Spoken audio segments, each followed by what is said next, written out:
Welcome to my channel. అందరికీ good evening. ఈరోజు అయితే నేను మళ్ళీ మొక్కలు ఒకసారి ఇలా అల్లుతున్నాను చూడండి. దారాన్ని ఇలా సాల్వ్ చేసుకోవాలి. ఎవరికన్నా అల్లరాని వాళ్ళకు ఇదైతే ఈజీ ప్రాసెస్ అన్నట్టు. తొందరగా మాలలు వస్తుంది. ఇది ఇలా టక అయిపోతుంది. కానీ దండ మాత్రం మస్తు నీట్గా వస్తుంది. ఇది ఓన్లీ మనం పెట్టుకోవడానికి మాత్రమే పనికి వస్తుంది.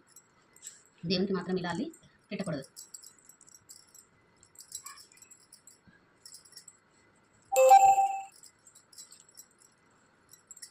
కొన్ని పువ్వులు వెళ్ళినాయి. ఈ కొన్ని పువ్వులను అయితే ఎవరికైనా అల్లరాని వాళ్ళు ఉంటే ఇలా ట్రై చేయండి.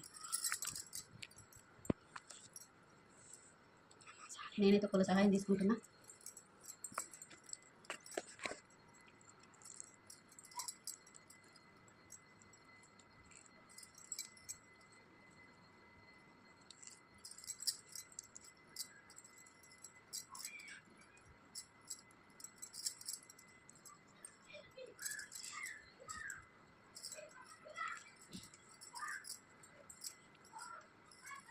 అయిపోయింది మాల అల్లడం.